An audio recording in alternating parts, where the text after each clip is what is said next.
I looked on the ground. It was all white hair. I was like, God. No, man, doesn't that just like get on your nerves? It gets on my Right. nerves. And then like I get on here and all I can see is white. Like it makes you look old. Yeah. Which I guess maybe that's the point. Oh, we're live on Facebook and YouTube. Anything you say can and will be held against you at this moment. Let's see. Let me just hook everything up. Let people have time to come in. I was going to play the Doughboy. The what? I Boy. went on YouTube and I searched Pillsbury Doughboy. Wait. So let me at least show you the thing I was gonna have my background. Give me a second. All right, hang on. Let me find it. Hang on. What do I do with it? I hate this thing. So, did you put your own background up? Yeah, I was. Yeah, well, that's what I was trying to do. I went and downloaded a picture just now.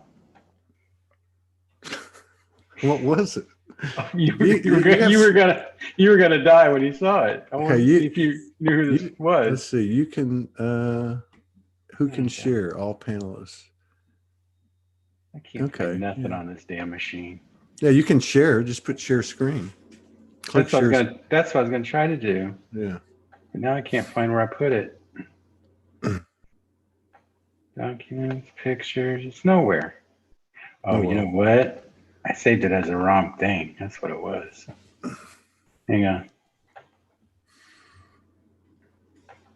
Okay, JPEG. And I'm going to put it in. Oh, that's the problem.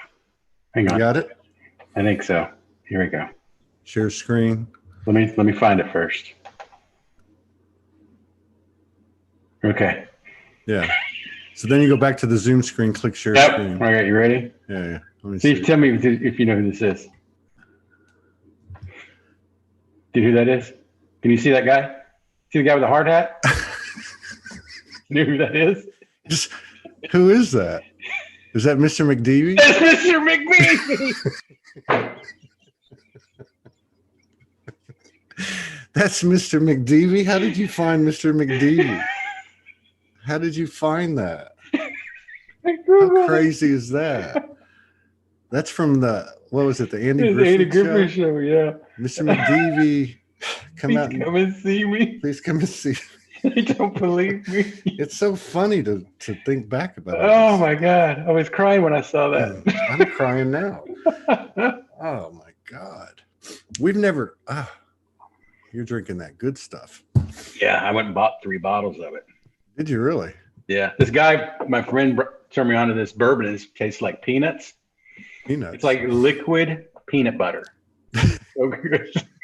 It's dangerous. I actually was going to pour myself something, but didn't have anything to mix it with.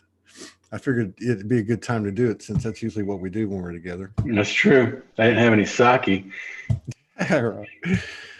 Yeah. So, so this is like the first time I've ever had a family member on. 2,000 shows. 2,000 shows. You have a green dot on your head. Oh, is that the? Oh, shit! I thought you were going. It's my halo. See? Yeah, that's very cool. Yeah, and so then too, I think we probably had a couple. I don't know, but I think it's the first time too that we've had anyone on that isn't like in these communities that the people that watch are in light worker. They call them light workers or ascension groups or so that's kind of cool. I'm glad you came on. I didn't think to ask you, that Teddy and Anise were like, oh yeah, we'll come on. And then you're like, well, I'll come on. I'm like, okay. I told you when you're here, I do it. I don't remember anything when I was there. Last thing I remember. Just spilled all my moonshine. Yeah. It just slipped out of my hand. Whole jar of it. Yeah. That's good stuff. Yeah, man. So are there people on?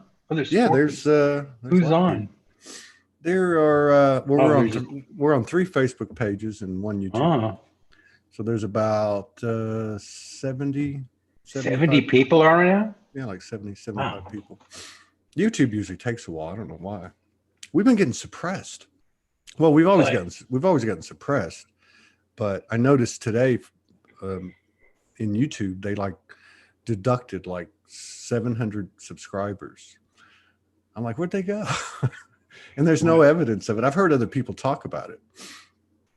So, and they'll say that, people will write them and say that, they were unsubscribed. But anyway, so it's happened to us. So that must be a good sign, even though we don't. Is this the only medium is Facebook?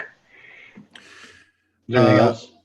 Well, in time, we'll have our own.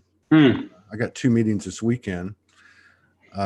We've got a guy here. I think I told you about it. My friends that live here, their house burned down after we left in January. So they've been rebuilding it. He's a builder. And anyway, he's a tech wizard. And, wait. So after you left their house, it burnt down? Yeah. That seems kind of shady. What'd you do? What'd you do? It was like, I don't know. Well, you know what it was? It was, he had a computer, and I used to have one like this. Now I will never do this again. So he had a computer that would only work if you plug it in. It didn't charge. Oh, I got one of those. If you leave it in, the fire marshal told him that's what blew it up. Really? Yeah, the little box, the little box. Yeah. The little yeah. So don't anyone listening, don't ever do that. Let's see. Morgan has we'll take questions, by the way. I don't usually do questions, but we'll take questions or anything. Morgan would like to for me to tell you the story about our first date. So she came to Houston. Well, she came, we flew to Houston. And so, of course, I didn't have any money. And so my mother, I had done some work around the house. And so she's like, well, I'm going to take y'all to dinner. So I got all excited.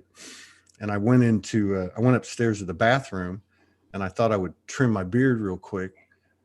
And I forgot to check the setting, and I did my eyebrow. And of course it went, but I caught it about halfway across. So I just left it like that. I didn't think it was that noticeable. Half your eyebrow gone? No. Evidently it was very noticeable. So I had half an eyebrow for a couple of, oh, this is my brother, Ty. Sorry about that. Thank you for reminding me to introduce him. This is my brother, Ty. He's 10 years and 4 days younger than me. And, which makes me 27, 28. Is that right? I don't know. One of the things. So yeah, and look at his hair now. Actually, yeah, we hadn't seen each other was it like 10 years? At least. Yeah, at least. That's what we came up with. No. Oh, it was. It was. I know it was 10 years. So it's been like 10 years. It was at our sister's house. Yeah, that would have been like 2008 or 9. That's right. Yeah. Yeah. So like, I don't know, man. I don't even know where to go. I'm always really good with questions, and I actually got nervous before this one, not because of you. Just I don't know. Maybe it's just different. But one of the things that happens, people come on here, and I'll be like, what's your experience been like? And they're like, yeah, well, when I was little, I was sensitive to things, and then it got shut down. And then I got reawakened or whatever. And my family just thought I was fucking nuts. That always, strikes a chord with me. So, being that you're the only one other than my kids that I talk to in our large Mexican family. Dysfunctional. I'm assuming that I'm still in the crazy boat. But that's okay. Everyone's got to do what they feel like they need to do. So what was interesting when I saw you, and you're like, oh, I got a story to tell you, and then you were telling me that story about when you were like 7 or 8. We were driving home, and you saw that spaceship, and it was daytime, and then you went out to the backyard and you saw an ET that had pylons for hands and feet. Yeah, I should have drawn a pic. I was going to draw a picture actually, because he had like cones for hands and feet. It was wild and jet black, and at least 7 feet tall. At least, and he was jet black. Just no black head to toe, That's like a shadow. That's trippy. Did you tell? Like, did you ever see War of the Worlds? Not War of the Worlds. The Day the Earth Stood Still, the original one with Gork or Gark or Gort or whatever the hell that thing is called. It's a big silver thing. It was like that, because he was that tall. I don't know why you're laughing, but mine was black. Did you silver. Did you ever tell anybody? I told you actually, because you told me. I remember this because you were at the house and I went outside for whatever reason, saw Gort or whatever, and scared the shit out of me. And I ran from, I don't remember that house, but you had to like run through a bunch of obstacles to get back to your room, right? Yeah. There's furniture and shit everywhere. And I busted in your room and told you what I saw. And I don't know what you were doing. You were, what, 16? Yeah. Yeah. So that was it. And then I went back outside. This was the weird part. I went back outside. Remember the neighbor kids that we had? Mm-hmm. Yeah. So it was 2 boys and a girl, and the girl was older and much shorter than 7 feet, obviously. I went back outside, and there they are. I don't even remember, but people used to, like back in the day when people had to make their own toys. Yeah. They had they made these coffee cans with strings and put them on their feet, and that, they were walking like that. Yeah. Yeah. So, it wasn't them that I saw because they're, half the size of what I saw. Yeah. But for years after that, I just kind of like blocked it out and just kind of, figured I saw something different, but I don't think I did. No, I saw something. You can't make something up like that. That was crazy. I mean, like, me and snakes, right? I don't like snakes. This thing, and you better tell that story. But I've never been that scared in my life. Like, I bet. Scared. I bet. Yeah. I think I probably scarred you for life when I did the thing with the snake. So yeah, pretty much. I was in middle school. So you must have been like 3. You must have been like 3. Yeah, probably. Because we were in Tacoma. I caught this garden snake and I had it in my hand. And I knocked on the door, and you were standing when she opened the door. You were standing flat-footed next to her, and she opened the door, and I had the snake in my hand, and you leaped. You didn't like get any leverage or anything. You just went like that, and you leaped on her, and you're like hanging on to her. Your legs were wrapped around her. Your arms were wrapped around her. It was actually a very incredible human feat. Very spry at 3. Snakes will do that to you. Yeah. Yeah. Yeah. I don't do snakes. No. No, I don't. Okay. I'm okay with snakes now. When we moved here to Charlotte, Jocelyn wasn't working, and so I was at the office. And we just went through. Like, we moved here, there was probably a time for about a week straight. It just rained, rain. And so it stopped raining. And so she texted me this picture of these 2 huge black snakes in our front yard that were mating. So they were all entwined. Wow. And she sent that to me like at 9 o'clock in the morning. And I'm just like, I'm not coming home. So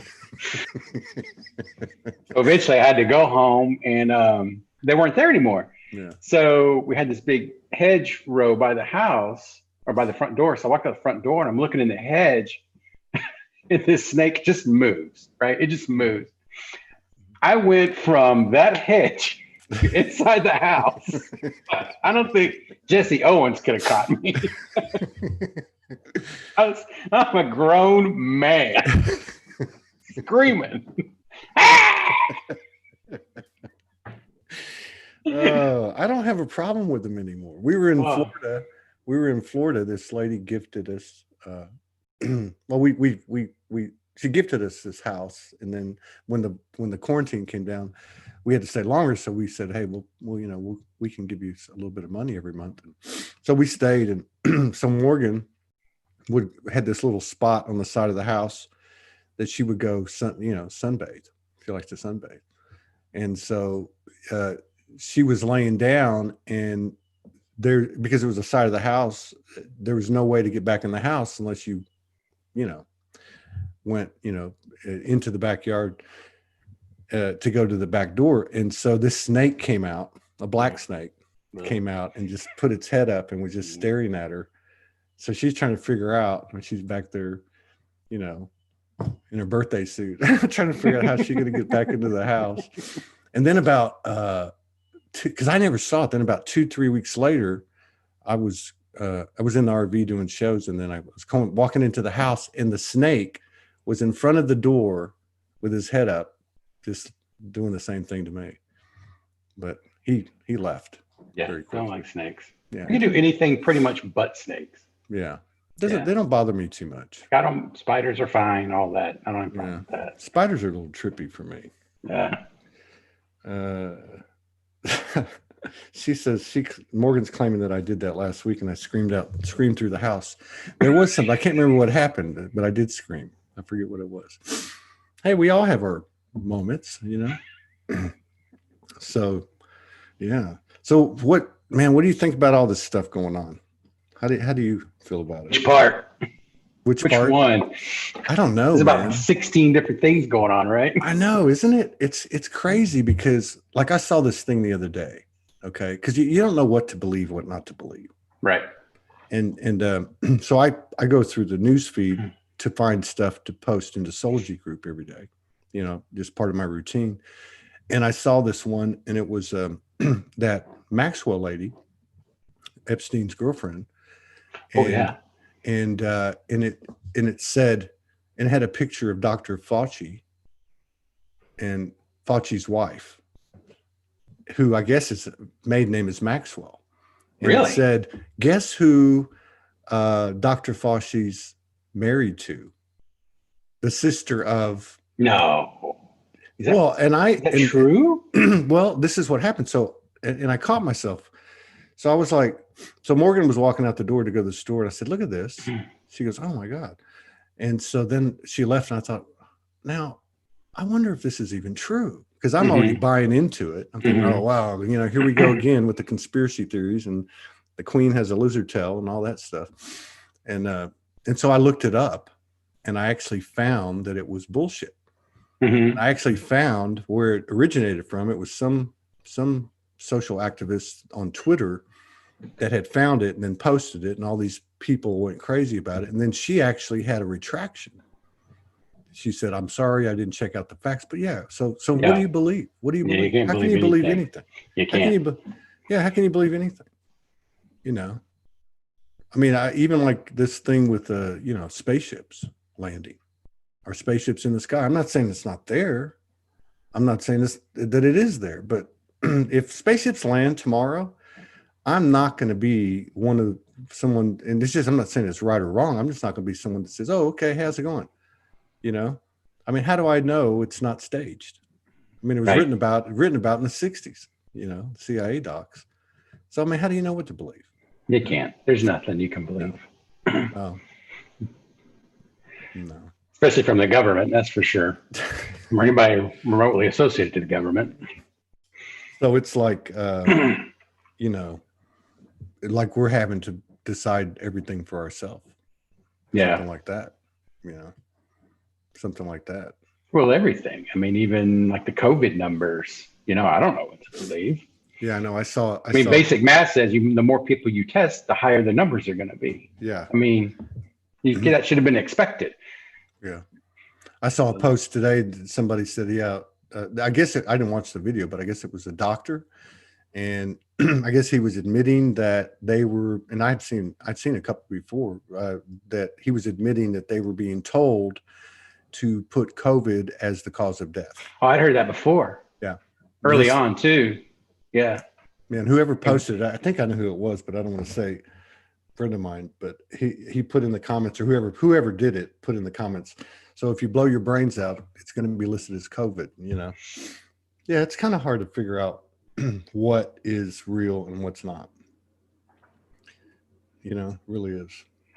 But I guess that's what we're going to have to do. Yeah. I mean, you got people that own the information and people are people. Yeah. So one of our friends says, you're a Blu-ray. What's a Blu-ray? She also says she can't do roaches. Well, yeah, roaches are kind of creepy. Yeah. Especially those big, what were those ones they had in Texas? Those big, like Mexican roaches that are like that big. The ones that flew. Remember they'd sprout these wings and fly at you like, you know, dive bombers. Yeah, that was Ryan. I knew that was you. Yeah, you know, I remember when I went to college in Nacogdoches, we had them you know how you have to share the bathroom? You know, you have to, what is it? A suite mate? You have suite mate. Yeah.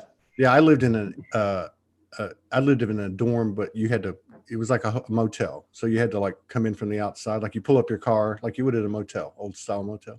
Oh, and man, the roaches in there, man, I swear you could ride them like skateboards. They were huge. Texas. We had this once when I went to Huntsville. We had the same ones, big water roaches or whatever they were. Yeah, disgusting. I hate roaches. Gross. Man. I wonder about that incident. Now that you told me that, ever since you told me that about that ET in the backyard, I wonder, like, you know, it makes me wonder, like, because you hear about it. I know people like this that they have memories of like encounters and even going to the ships and they follow them throughout their life. So I wonder if we're being followed. I always wondered that too, but I've never seen I've never seen one after that. Yeah. It's not that I hadn't, like, consciously I kind of looked for them, but I mean, never. I was actually watching Netflix and I was watching what's that show called? Unsolved Mysteries, right? Yeah. So it's the new version. It's always about people going missing and getting killed. But they had one episode about these, I want to say 5 or 6 people in 69 who lived in Maine in 3 little towns. So the towns, they went right down the river. There were 3 towns that were just right, like 6 miles apart, I think. Mm-hmm. And they all 3 had the same experience with the same UFO, basically. They all were taken. And they lost about, I think most of them, all of them, if I remember right, had a period of, it was all in one night. Everything happened in one night to all these people. And each of them lost about, I think, 3 to 4 hours of their life. There's a span of time they cannot remember anything, but they know something happened. And they were ostracized from their town. Like one family had to get up and leave. Because they moved. Yeah, they just thought they were nuts. Yeah. Yeah. Because like one of the people was a little kid, like, you know, and he had moved from New York to this little small town in Maine. So he was obviously an outsider to begin with. And once he started telling people the story, they were just like, okay, this kid's crazy. And so that was the family that ended up having to leave. But it was really interesting, the whole thing, because there was like complete families that saw this all, you know, at the same time. Yeah. It was crazy. Yeah, I was just talking about this on the last show. This friend of mine, when she was 18, she lived in a cul-de-sac, and she has vivid memory of it. Like 2:00 in the morning, everybody came out of their house like zombies and stood out on the street and went into ships. And she remembers being on the ship with an ET. It was a small ship, and the ET was driving it, and they merged. They like etherically merged, you know, in love. She said it was the most incredible feeling she ever had in her life. So, you know, these things, what is that? Right. What is that? Yeah. And, you know, like what baffles me is how can all of these things be happening, yet Big Brother is telling us, or whoever, whatever you want to call it, is telling us nothing. Yeah. It's almost like a game. Well, even when like the Navy sends out pictures of them chasing down these things, like they have, and who knows if that's even real, right? Yeah. But they obviously have something on their cameras, on their planes, that looks like something you've never seen before and moves like nothing as you've ever seen before. Yeah. Yeah. So who knows? Well, You got something's rockets coming out of the ocean, the Pacific, right off yeah, Long Beach. yeah, Like, how do you explain that? We yeah. don't have subs firing off rockets in the middle, right off of Long Beach, but who knows? Maybe we do. But it's just odd. Well, I mean, yeah, and and even if you go back in history, like even in what is it, what's the Hindu text or whatever, the real thick one, I don't know what it's called, but anyway, they have accounts of spaceships and air battles and even a nuclear Mm-hmm. bomb going off, and they have evidence of that. I guess through archaeology, they've had a couple archaeological sites that meet the logistics, of where it happened, the Yeah. location. So this stuff's been going on for who knows how long, but Well, they something. say the Syrians were actually children of people from another planet. The first civilization was really a Oh, Syrian. yeah, I don't doubt that. But and then they're finding like pyramids all over the world. Yeah, Like, underwater. Bosnia. There's pyramids underwater, and there's pyramids in Bosnia, and they all have the same kind of thing. There's pyramids in Kansas Yeah. or Missouri, wherever that's at. Well, and we were talking about this in the last show too. There's like a lot of. Have you ever seen this dude Robert Sepper, Sepeher, Atlantean Gardens on YouTube?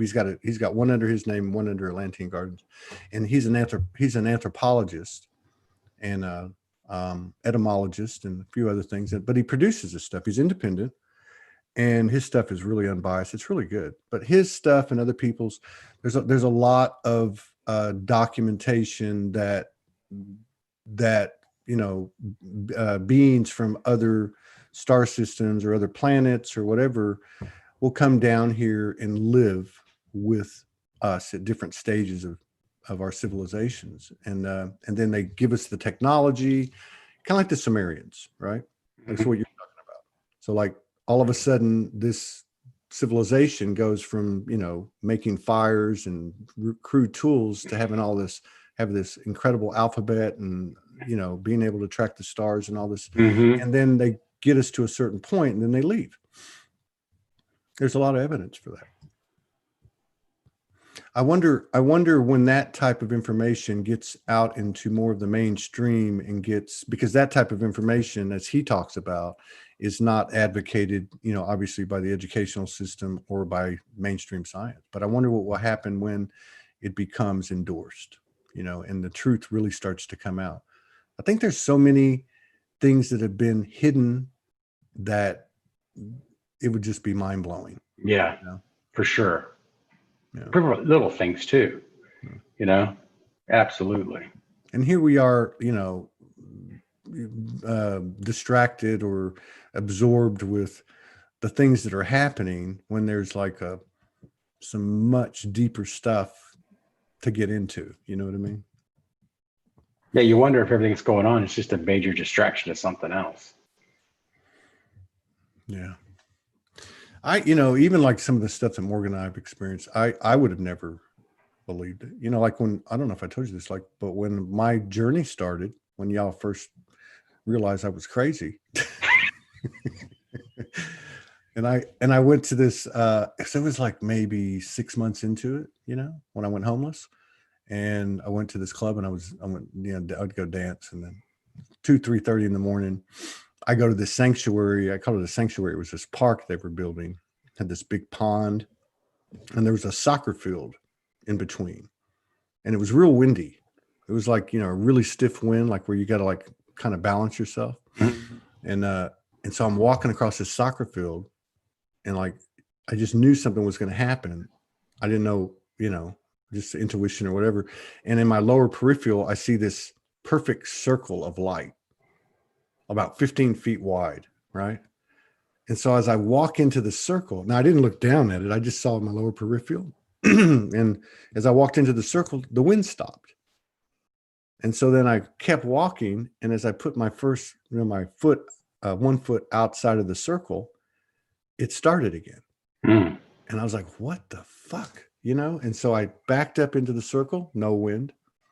And then I kind of kneeled on one knee in the middle of the circle because I thought, well, and I could hear like this weird warbling, like like that. And I looked up, and it was like a dome. There was like all these lines, like like longitude, Above latitude. you? Yes, all across the domes, right? The dome. But something like that, like when that stuff started happening to me, I never really even thought about. I knew I was seeing it. My mistake was telling other people. Right. That's always the mistake. Keep that shit to yourself. Yeah. Yeah.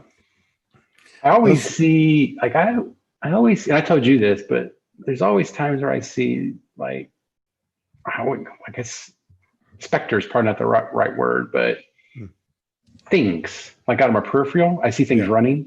Yeah. And there's something moving. Or the weirdest one is like I'll be sitting somewhere, and I can feel somebody blow my neck. Like you hear, and you feel it. Wow. Weird. I don't know what that is.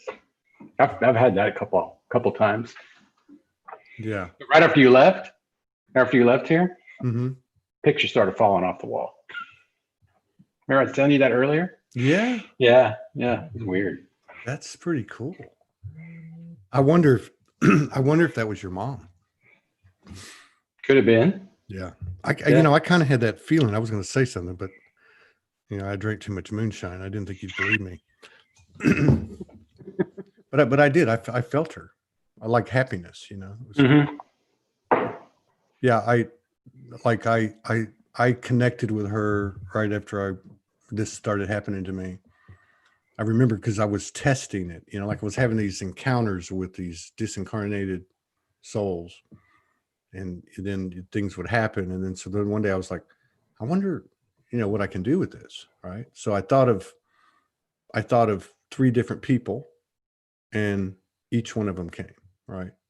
Almost like calling. It was an old boss, Bobby Kennedy, and your mom.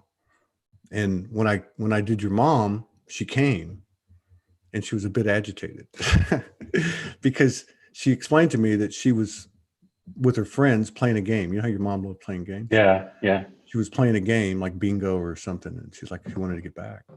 It's pretty interesting. And then she came in one other time. I think it's when I went to her gravesite. She came and she told me butterfly. And then like after that, like things would happen, and a butterfly would come to like let me know that whatever it was like validating it. It was like saying that's true, or remember this, or whatever. I can't remember all that stuff.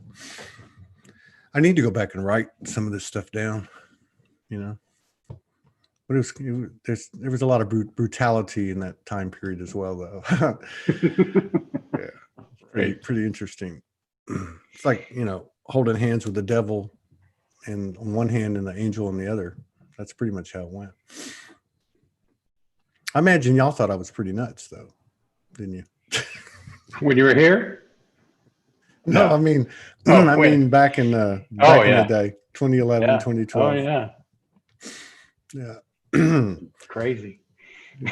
Yeah, that's right. Yeah, it's amazing thinking back to this stuff now. Let's see what we got here. How many people? I've never had that happen. People talk about being scanned with a long prong, or being. I never had that. Yeah, I've known people that's happened. They say they go up to the ship and they have these, like stainless steel surgical things and probing you and stuff. I'm like, man, that's not cool. I've had like weird, like I guess that would be like, I don't know, dimensional experiences, but the not with ETs. Be like with back in the day, like the period we're talking about would be like devils and demons. Yeah. I never had that. I usually like I talk to my mom still, talk to my grandmother. She's just passed, and my grandfather. Yeah. But, I talk to my mom all the time. Yeah. She answers, it's all kind of a moral compass kind of a thing usually, but she's there. That's for sure. Oh, I know. Yeah. And you know, like, so in those the first year, that I don't know, for some reason, that's what the universe had me doing. That these souls would come to me. They'd say, contact my mother, or, you know, but one thing that they would say, that they would all say, is that if you talk to them, they can hear you. Yeah. If you ask them for like a sign, they can normally Do something. yeah. Yeah. Yeah. I believe that. Yeah. Yeah. That was a trippy kind of a introduction into the non-physical world. And actually, Grandma Mimi is the first one that came to me, Really? and I didn't believe her. Not No, MG. no, not MG. I saw MG, Hmm. and it was a little bit different up there. MG was the grandfather, by the way. Everybody. So my grandmother was like a rock. You know, she was like the she was it. You know, humble. I mean, just. But anyway, so she came, and she was like talking to me, and I wasn't going to just believe whatever was talking to me just because it said it was my grandmother. I didn't know, you know, how this thing worked. And so she showed me like pictures, right? She showed me a picture of a knee, because remember, she had a limp. Oh yeah. She showed me a picture of the Yeah. knee, and she showed me like 2 or 3 other things. And then I was like, yeah, well, maybe, but I'm not giving in yet. And then she said, okay, smarty pants. And she's the only one that ever called me that. So at that moment, I knew it. And then I just started crying. And then I could feel her hand on my heart. And then I just started bawling. I mean, I had like snot coming out of my nose. I was just like heaving, crying. Like, I don't know if I thought I was losing my mind, or, you know, if it was because of the reverence of the situation. What is this? I don't know what that is. Are people asking questions? Let's see. Does anybody have any questions? How's this normally work? Oh, we just have a conversation about okay. Anything you want to talk about. Any questions? It's a conversation. It's not a typical talk show, because it's not a Q&A, but so the other person can ask questions too, you know, whatever. Just like, you know, we're hanging out drinking moonshine, just like we were. Let's see.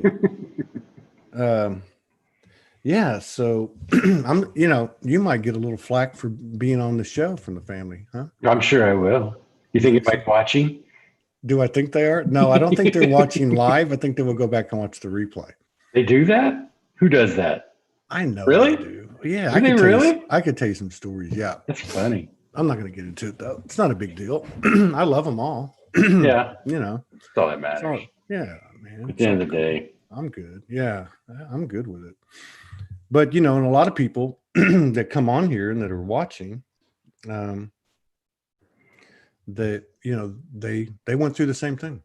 You know, that was part of the deal. You know, they're getting a call.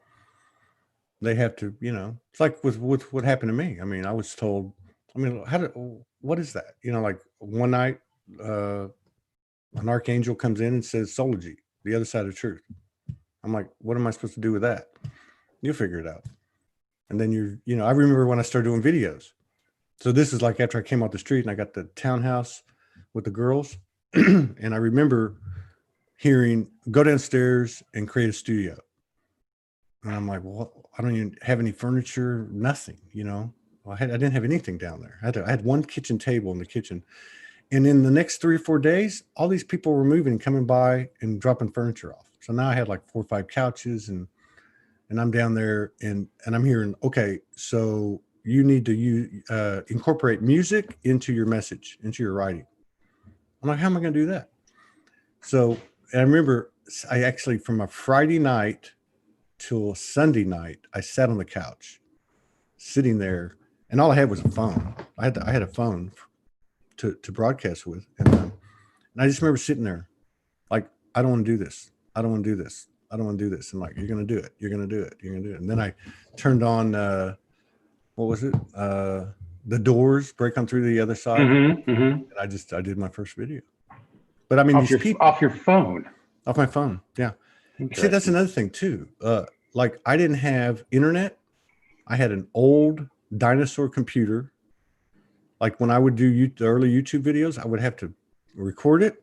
Then I had to walk up to the grocery store with their 1G, and I would upload it, and it would take like 2 hours, you know. But I had this phone, and what had happened was one of Dante's friends had an AT&T phone that had a brand new one that the charging port was bad. So here we go, like with the furniture thing, you know, and I'm being told, go do this, start broadcasting. I'm like, you know, I was resisting it. But then this kid walks in and says, hey, I got a phone. You want it? The charging port's out. So I walked up to the little ghetto phone dealer around the corner and paid him $40, and he fixed the charging port, and that's how it started. Wow. Yeah. That's crazy. Yeah, I didn't even have internet.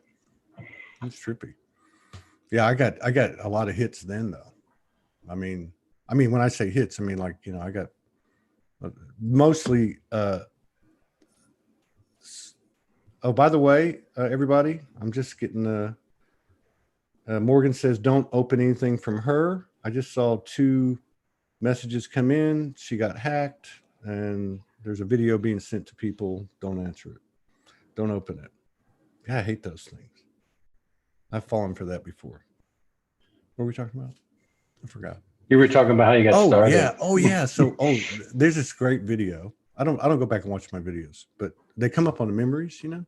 Mm-hmm. And I had forgotten about this one. So relatives that I won't mention actually came out and put up a comment on something I did, and they put, "What a crock of shit."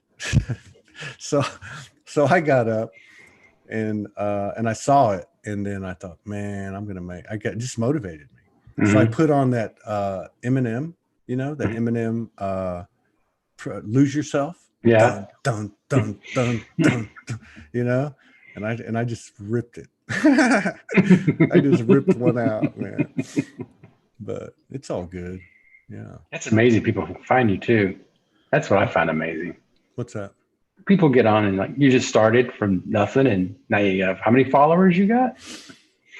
Well, I think hard numbers, we got about 80,000. That's incredible. But there's a lot more. And this is what I was saying. We've been getting suppressed. So like 2 years ago, so it'd be about 2 years ago before no, it's longer than that. 2.5 years ago. So up to 2.5 years ago, I used to originate the broadcast on Solar G1 Studios page, you know, like a business page on Facebook. Mm-hmm. And so on the business pages, they have, or they used to have even more. They had the metrics. And so the metrics, you know, would tell you how many people watched, how many watched for 3 seconds or less, how many people watched for 10 seconds or more, and all this really cool data, because I'm a numbers freak. So what would happen is we would get up to, and it's by the week, right? It's by the week. So we would get up to like, say, you know, it'd be like 15,000 a week reach, you know, 20,000. Then it would start getting up to like 50,000. Then it would start getting up to like 150,000, 200,000. So we were hitting reach a million in you know, in a month's time. And then it would get up to this number. And then the next day you turn it on, it'd be down to 5,000. And I noticed it kept happening. So I thought, well, I'm going to try something different. I'll do it on my page. And so I did on my page for over a year, and none of that happened. And then it started happening, which would have been about, say, a year and a half ago. But so now I wonder, I don't know, you know, we'll know when we launch our own network, how many people were actually, because you don't have to like a page or be a friend. Right. It's all public. So, you know, I don't know. I would imagine that it's probably, if that's how it was 2.5 years ago, I would think that our reach is probably 1.5 million, 2 million in a month, which just means that it just pops up on your. You know, yeah. Still, it pops. Still reaching a lot of people. Yeah, it's interesting. Yeah, it's interesting the way it's kind of unfolding. It really is. I think a big part of it. That's trippy. It just we're talking this. We were on 44 minutes and 44 seconds. But I think it really took off when Morgan came in. She came in, you know, in 2018, summer of 2018. Mm-hmm. she came in and kind of took over the substance, the frequency, and started. Man, we were doing a lot then, though. I mean, like that summer, I would do 7 days a week, 5, 6 shows a day, 5, Wow. 6, 7 shows a day. I did 5 shows 2 days ago for the first time in a long time. It about killed me. I added up. It was like 6 hours and 45 minutes of on the air like this. Wow. Yeah. With different people? Mm-hmm. Yeah. Wow. It was 5 different shows. Oh, wow. And it's interesting too, because you talk to these people and they're all so different. And they have these incredible stories. We're talking about people that are, just, you name it, like, I mean, with these incredible stories. And I guess I get downloaded or activated or something, because like I have to like lay down between shows. Like it's almost like you go to a therapist or something and you have a session. Yeah. It's like that. I can see that. Wow. Yeah, it's pretty trippy. But yeah, it's actually come a long way, because I remember in the first 2 years, which was when I was on the streets, and I just had that little flip phone that our dad. It was like the $7 phone from McDonald's, When I got no reception anywhere. You'd be like standing on the cell tower. Hello? Can you hear me? Can you hear me?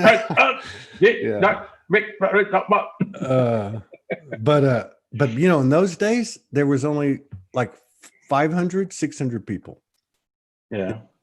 And like the first 200 or 300 were people I went to school with, until they only Really? stuck around. They only stuck around for a while. Yeah. Wow. There was a lot of back and forth, and I was a heathen and all that. But and then I'm going to say when would have been like around 2015, the year I met Morgan, it was probably around 4,000. And then, I don't know, it's just taken off. But and it's amazing too, because it's all done through contributions. Yeah. We just put up a comment and we don't bug people about it. And there's something about like letting go and allowing it to happen, and it actually happens, and you're kind of scratching your head and saying, wow. Or you don't have any, you don't really have it, because it's been a slow climb.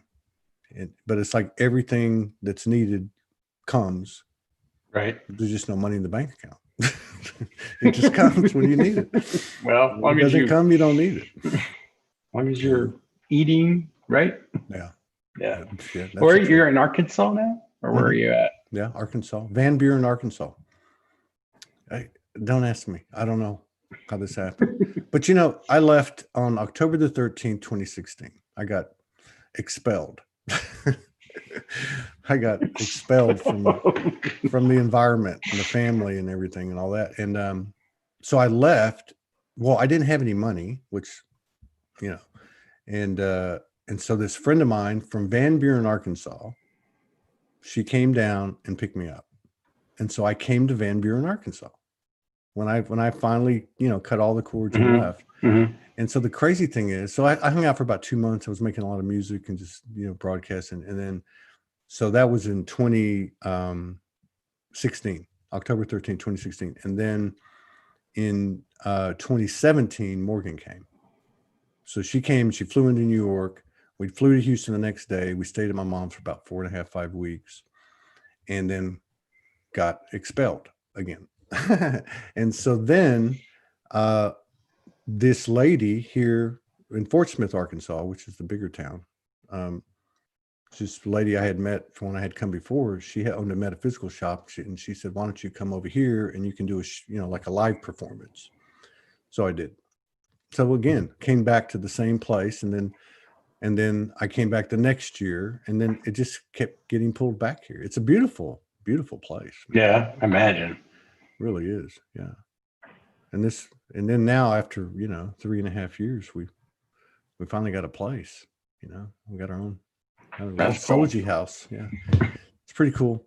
It's got a garage downstairs with these 2 rooms, and We're turning one into a little broadcast studio. Oh, that'd be cool. Yeah. Morgan's down there painting like a whirling dervish, painting up a storm. So I'm excited about that. Let me see if I missed anything here. Is there anything you want to talk about? How about anything you want to talk about? It's wide open. I showed up. That's right. That's exactly right. That's what I say. Show That's up. what I say. We showed the F up. That's why I can't really look at anybody, and think, oh, they're lesser than, not because I'm Jesus or walking on water. It's not because of that. It's because we showed up, man. Like, I don't think anybody really knows how this thing works. I don't think people do. Yeah. I don't see anybody walking on water that has all the answers. I don't see that. Like for instance, how does anybody even know what happens after this body gives out? Right. How do you really know? You don't. Yeah, exactly. You don't really know. And so to me, it just reemphasizes the present moment. I just don't. I don't think it just ends. It just doesn't seem right. That doesn't seem. Yeah. Like that's how it works. No. Like that's it. We're done. Yeah. Goodbye. Check it out. And there's a part of you or a part of us that knows that. Right? Yeah. I think there's parts of you or people that you love or whoever, when they pass, they imprint themselves on you. Like. Yeah. Yeah. Like when you have a dog or an animal, you imprint yourself on that animal. So they know, you know what I mean? Yeah. Not saying we're all animals, but you know what I mean? But yeah, you imprint yourself on other people. Yeah. And vice versa. Right. Right. Yeah. Cause, yeah. But all this kind of stuff isn't really talked about. I mean, it is on this program, but I mean, you don't really see it. Even like if you look at other talk shows, and I don't see him talking about this stuff as being plausible, incredible, in other words, like respecting everybody's reality. But if you talk to people one-on-one, yeah, you can have these conversations. Yes, true. Yeah. Very true. Like there's other universes out there with other Earths, right? Other Earth-like places. I mean, they're finding them almost every day now. Every time I look in the news, they find a new one. Yeah. Yeah. So I can't imagine. And that's what they're telling us. That's what they're telling, right? Yeah. Exactly. I hate to use that term "they," but there is a they. There is a they. Well, when I was in rehab, as I was climbing my way out of the hellhole that I dug, I was in rehab. There was a guy, because it was in Houston, and there was a guy there, a young guy. He was probably like 30, 35, and he was like a computer tech wizard dude. You could tell he had a very high level of intelligence. He was also a meth head, but you could tell he was just like very intelligent. Anyway, I got him alone one night, and I started asking him some questions, and he said, that he had signed a non-disclosure agreement. He couldn't talk about anything, but he said, he did tell me this. He said, I've seen pictures of the moon and of a couple of planets, and the things that I have seen in those pictures tells me there is definitely a God. And I don't know to this day what he meant by that, but he was. What do you mean by that? That's crazy. Well, he was talking about what he was talking about was some of the things like you were talking about, pyramids, and some other things that we would be familiar with on the Earth, or other places that he saw on other planets. That's crazy. Yeah. So, well, I read this article yesterday, and it was so weird because they were talking about, the Chinese are on the moon now. They're gonna, they're on the moon. They have little rovers going all over the moon, and they're on the dark side of the moon. Are they? Was it a manned mission? No. It's okay. the RC cars. Yeah. And they found this substance on the moon. It's a gel, like it's a gel. It's not water, but it's I think it's a form of a rock, but it's in gel form. Like a plasma. Yeah. Hmm. And so this article was like, and NASA was like, oh yeah, we found that first time we went to the moon. I had never heard that. No. Actually, what are you No. talking about? Yeah, they said they brought that back with the Gemini program. Yeah. Wow. I mean, it's like when you read these articles, I wonder if that stuff is like actually slips out, but I've never heard that before. Well, we you had know found that. something like that. Well, you know that all the photographs from those missions mysteriously disappeared. I was shocked. except for a handful of them, right? The ones they want you to see. Yeah. And I wonder if that's what happened. I wonder if because they talk about the Stanley Kubrick and the studio shots and the shadows and the flag that's not waving and all that, right? Or whatever that's waving. No stars. Yeah. But that they put a different story together, and then the other stuff they kept secret. But I don't know. I have a feeling that everything's going to come out, no matter what. Like everything.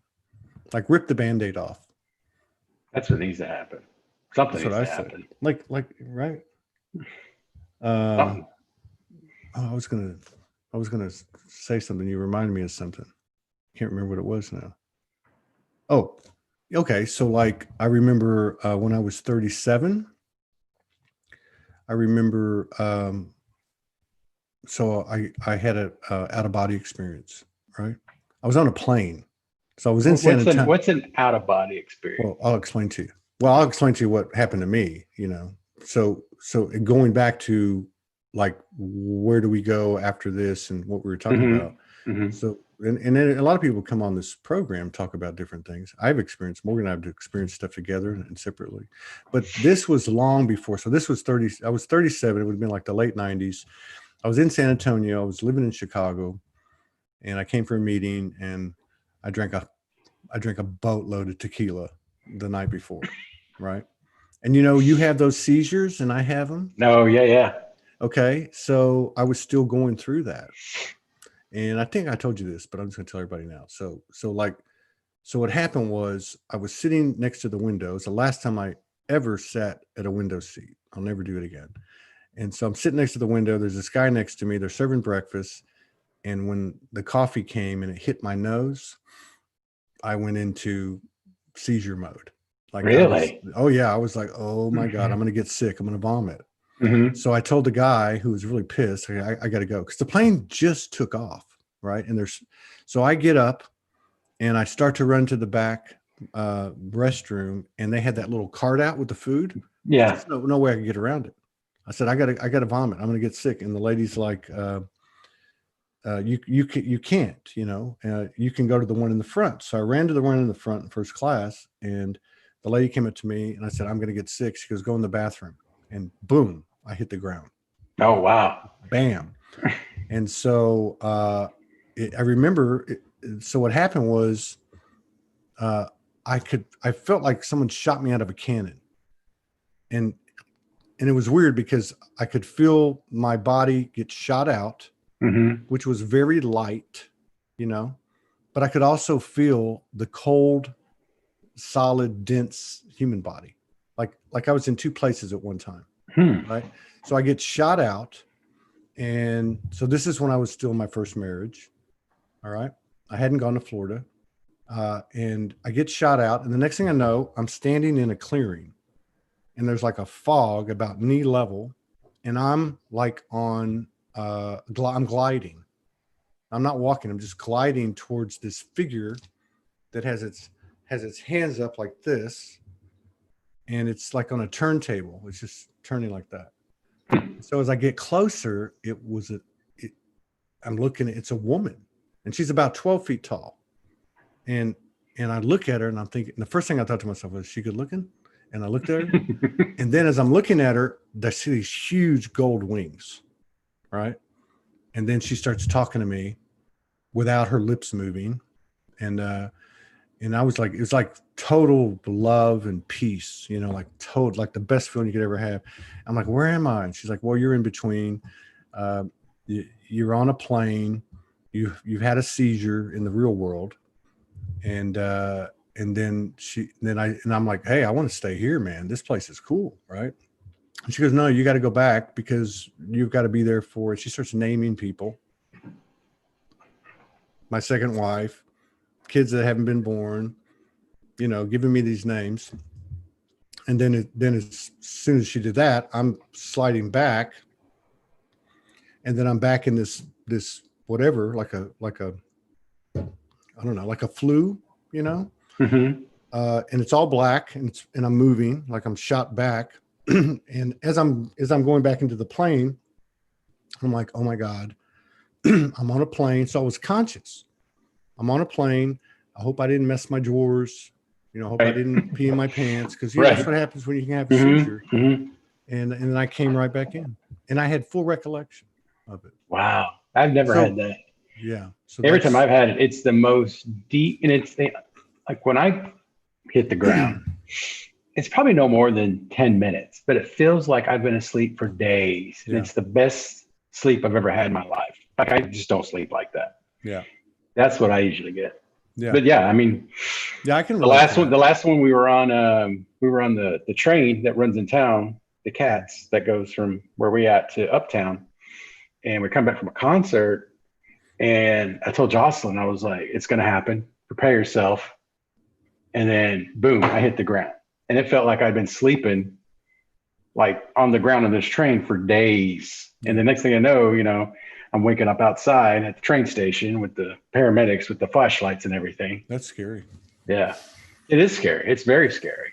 But I can relate to that because I probably had about 150 of them, and from 15 to 50, and yeah, when you come out of it, there's some kind of revitalization occurred or something. Mm-hmm. You know what I mean? Like it does. It feels like you've been resting.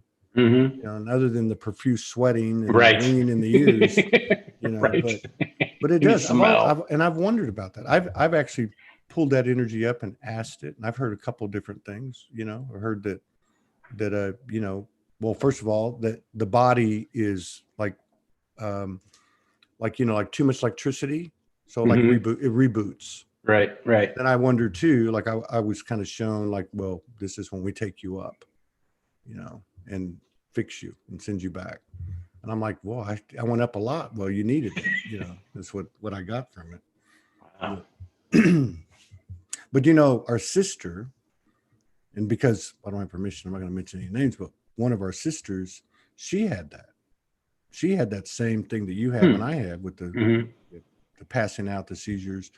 And she had an experience where she went similar to mine. So she was conscious, she had the seizure, she was conscious, and she was in I think she told me she was like on a hill, and there was all these colors, like off-planet colors, like variations of colors that we have here, but not that you can see here. Like heaven, basically. That's what she was describing. Yeah. I mean, it's very peaceful every time. It's not like you wake up in a panic. You know what I mean? Yeah. I wake up actually in a very, very good mood. I don't know if it's waking up. Yeah. I don't know if the term is waking up, but yeah, when I come to, yeah, it's never like, oh my God, what the hell happened? Yeah. Well, do you have amnesia when you come through? When you come back? I have a little amnesia. I don't think I've ever experienced that. I won't know where I am right away. Like I know when it's about to happen, and then I can, you can obviously feel it coming on, and then it just happens. Like it happened to me on a plane too, but I was sitting down and I fought my way through it, and I just passed out in my seat. Yeah, just passed out in my seat, and I woke up and you're just sweating. That's the thing, I've done that. The guy next to me is like, "What's wrong with you?" Because you just like you're pale white, like pasty, like a piece of paper white. It's scary. And you're just sweating. Yeah, it's scary. Yeah. But the sweating's good because it feels good. It does feel good. For me, it does. It feels good. Yeah. I haven't had too many in the last several years. I've had. Yeah, I have one about, I could probably have one. I think I've averaged one every 2 years. Yeah. And it's just basically, I got to figure out the trigger is. Have you work out of the house? Mm-hmm. Yeah, I do. And so I have a lot of cabin fever. Has it affected? Because I know you work for a pretty good sized company. Has it affected this whole quarantine thing? Is it affecting like business? I mean, I would imagine because every time I turn around, like I saw Dunkin' Donuts. I love Dunkin' Donuts, Yeah. and they're going to shut down a bunch of like 400 stores out of It's crazy, 2,000. right? Yeah. Yeah, and then I saw Starbucks today, like nationally, they just mandated that you can't go into a Starbucks unless you have a mask on. Mascot, yeah. I think Target is getting ready to do the same thing. Wow, that's tricky, Yeah. man. I don't know how I feel But I about was thinking, because I was thinking about like movie theaters. I don't know how they come back from this. They can't. They can't. They That's can't. that industry's dead. But you The, know what the, industry, like in the movies, hmm. the one I find that's probably going to grow is the drive-in theater. I think that's going to be the one that if they have any left, There's one down in like North Carolina down here. Yeah, I know there's one or two in Texas. Yeah, they have them. Yeah, that would make sense. But one thing I would never go into a theater after this ever. Well, because I've seen what a theater looks like when you turn the lights on. It's scary enough. Well, the one thing they're not going to shut down with any permanency is going to be the bars or the liquor stores. The liquor stores ain't shutting down. No, because here's funny. So 4th of July was on Saturday, right? Yeah. Yeah. So I go to the liquor store on Saturday, and this is in South Carolina. So imagine, I don't know if everybody's been in South Carolina or lives in South Carolina, but the liquor store is right next to the fireworks store. I'm not talking like a fireworks stand. I'm talking like a fireworks full-blown store. So we drive up there to the liquor store, and there's a line coming out of the fireworks store and a line coming out of the liquor store. You're kidding. You go from a liquor store to the fireworks. That's a good combination. I was like, get me out of here. That's a good combination. Right? Jeez. And the gun place is across the street. Right, the gun place. God. But it's crazy. And I know that. But there's people in there all of the time. Yeah. All the time. Somebody's chatting. What's that say? Yeah, that's Delia. Oh. She's very cool.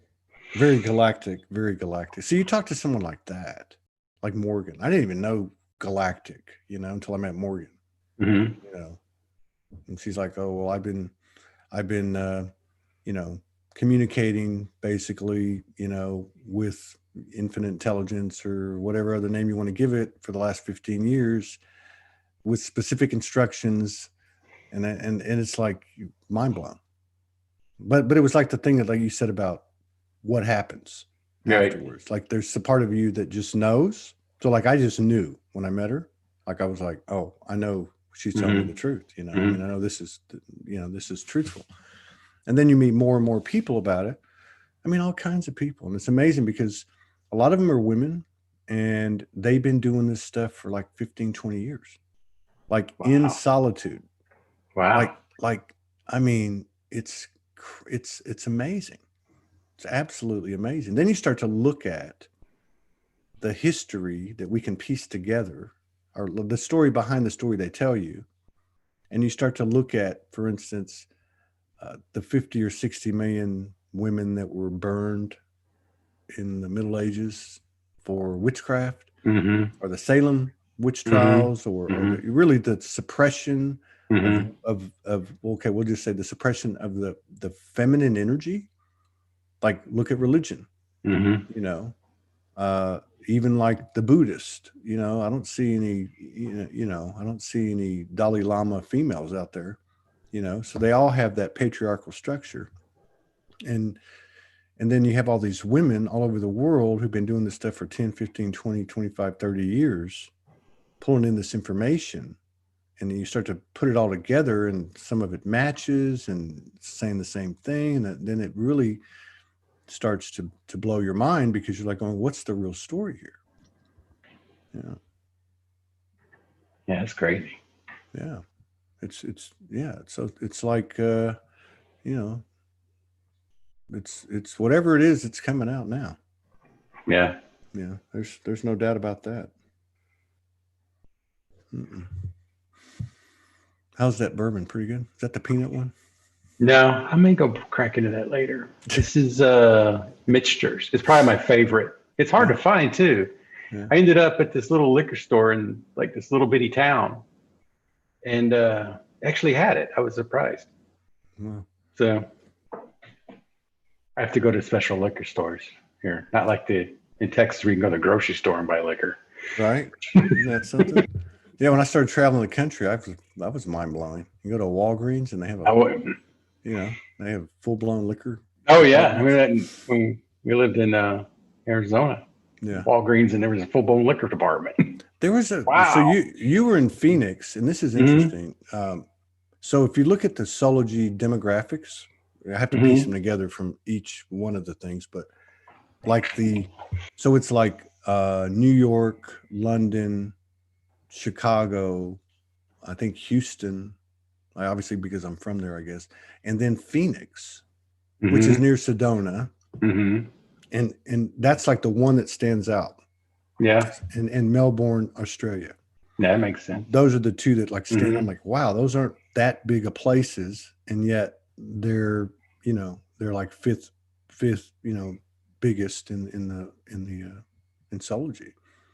Did you have anything go on in Phoenix besides your shenanigans with your neighbors that you were telling me about? No. I mean, I had the same experiences with well, I told you about the house we lived in. Yeah. Where there was something in that house. And that was after but that was after your mom. Was that after your mom had passed? No, I think she was still still alive. Yeah. So this was more of like something that was there. There was something in that. Yeah. There was something in that house that didn't really know. It wasn't like a bad spirit, whatever you want to call it, energy, but it wasn't super friendly. Like you could tell, like we weren't like there was an energy when you walk in the house. Like it was a beautiful house, beautiful, loved it, would have bought it, but there was just something there, that didn't really want us to be there. Well, that's at a very long time. Yeah, that's trippy. I told you about my yard guy, right? When he came, because I had this yard guy, and he was from Mexico, and I became really good friends with him, and he was really spiritual. And about the third time he got done with the yard, he comes knocking on the door. He goes, "Come outside, I need to tell you something." And he walked me away from the house. That was really like across the street, away from the house. He's like, "I don't know if I can come back here." I'm like, "What are you talking about?" He goes, "There are gremlins in your house." I'm like, "What?" And he goes, "Every time I'm in the backyard, I see little gremlins like peeking around corners looking at me." Like, I thought that guy was crazy. Until that friend, my friend of mine, we were outside, and he went inside the house to get a drink, and he came back, and he was really into it. And he said, he came back, and he was like, he's like, "I'm not going in that house ever again by myself. There is something in that house." So it never bothered us, but there was something there that definitely wasn't jiving with us. Yeah. I got some of that over here when we moved in over here, because it's a duplex, and they're still redoing the other side. And so there's a big drive in the back, and so I could tell, like I would walk to the other side and I could feel it. Yeah. That's really creepy when you can feel things like that. Because I worked from home a long time. So I worked from home then, and there were things that would happen inside that house that I just couldn't explain. Yeah. Like, banging on walls, like someone's knocking on a wall, doors closing, those types of things. Yeah. So it's really odd. Yeah, we had that. We had a cat too, and they say cats scare away these spirits, or they keep them at bay at least. And when the cat died, that's when it all started. And one of our other relatives came to visit one time, and they could feel it too. Really? Yeah. Wow. And so we ended up with the sage and did this whole sage thing. And I know which one that was. Right. But it just, I don't think it wanted us there. It was probably the only Yeah. house in Arizona had something like that happen. Well, And I asked the guy, and we were renting, and I asked the guy, I was like, so what's the story with this house? And he never really came clean, but I kind of gathered that I don't think anybody died in the house. yeah. Somebody that had previously owned the house, obviously, at some point in time had passed away. Yeah. And it was a beautiful house. So I can't imagine like somebody who ever owned this house, like it was part of them. Like I said, imprinted themselves onto this house. Yeah. Yeah. I think some of that is here with this house we live in now. But there's no problems with this. Like, we don't have any problems. I don't feel uncomfortable in this house at all. It felt like It's just like things happen, and you're like, oh, okay, that's somebody we know. Yeah. Yeah. So so you say you talked to your mom. Have you ever had like a strong confirmation or anything that was like, wow, I know that was her, kind of thing? Yeah. Yeah. 'Cause y'all were really tight. I mean, very tight. I mean, it's usually things happen, not like physical things, but things just work out. I don't know how to explain that. yeah. So if there's some situation that's difficult, it just works out. Yeah. You know what I mean? Like like a chain of events happen, then all of a sudden everything's just fine. And you're like, oh wow, that's something you didn't expect. Yeah. Well, when this all started for me, in the things that were happening leading up to it, right? Mm-hmm. Mm-hmm. I started it and I started like a couple years before because it was a very volatile situation, with kids and the things that were happening. And so what I did was I had a pretty big closet in my bedroom, and I put a pillow in there, and I would go in there and close the door, and I would actually appeal to six women that had passed. I call them the grandmothers because it was your mom. They were either my grandmother or my kid's grandmother. Mm-hmm. Six. It was like Grandma Mimi, my other grandmother, and your mom, and then three others. And that's how. And I would just tell them, man, I need help. Like this is I'm strong, but man, this is getting like out of control. Like, what do I do? And I remember twice. There was two times. One time I came out of the closet and it had a ceiling fan, but it wasn't going, and it had these like glass, decorative things on it, and they just went whoosh, right? They just came together like somebody. And then another time, I remember too, a picture flew off the wall, like literally, like just like somebody threw it like a frisbee. And then the third time was the most crazy one. So I was in my room.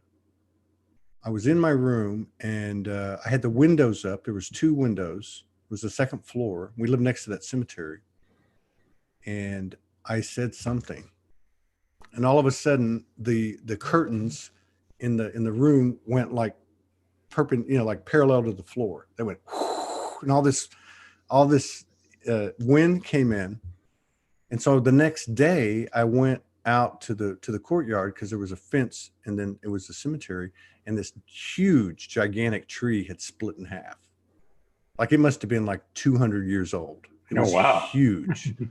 So like my human brain's like, oh, okay, that's how this happened. It's not anything right spiritual or anything like that, and that's the thing about those things, because I would tell people, like my kids or whatever, and they thought, you're nuts.